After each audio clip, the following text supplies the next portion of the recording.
নমস্কার বন্ধুরা, আপনাদের সামনে নতুন ভিডিও নিয়ে আবার হাজির হয়েছি। চ্যানেলটিকে সাবস্ক্রাইব করে পাশে থাকা বেল আইকনটিকে প্রেস করে নোটিফিকেশন অল করে দেবেন, যাতে আমাদের ভিডিও সবার প্রথমে আপনাদের কাছে পৌঁছে যেতে পারে। চলুন আজকে আর কথা না বাড়িয়ে শুরু করা যাক আমাদের রেসিপি ডিম টমেটো পকোড়া। ডিম টমেটো পকোড়া বানাতে লাগছে দুটো বড় সাইজের টমেটো কুচুনো, একটা বড় সাইজের পেঁয়াজ কুচুনো, ধনেপাতা কুচুনো, একটা লঙ্কা কুচুনো আর দুটো ডিম। আর লাগছে 1 কাপ পরিমাণ চালের গুঁড়া। প্রথমে দুটো ডিম ফাটিয়ে একটা বাটিতে নিয়ে নেব, তারপরে দিয়ে দেবো সমস্ত উপকরণগুলো, টমেটো কুচি, পেঁয়াজ কুচি, ধনেপাতা কুচি আর লঙ্কা কুচি।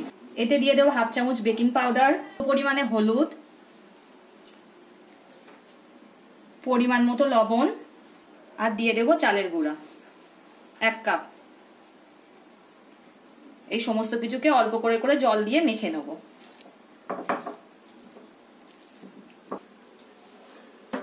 গ্যাসটাকে এবার অন করে নেব।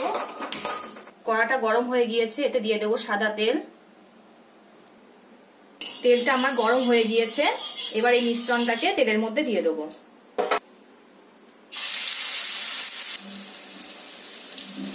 পিছনের দিকটা হয়ে গিয়েছে, এবার আমি উল্টিয়ে দেবো।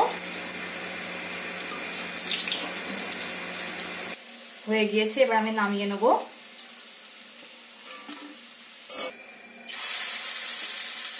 আমার প্রায় হয়ে এসছে,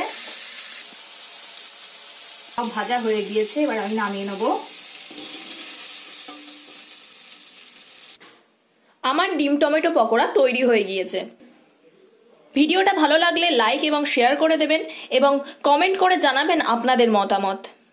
পরবর্তী ভিডিওতে আপনাদের সাথে আবার দেখা হচ্ছে।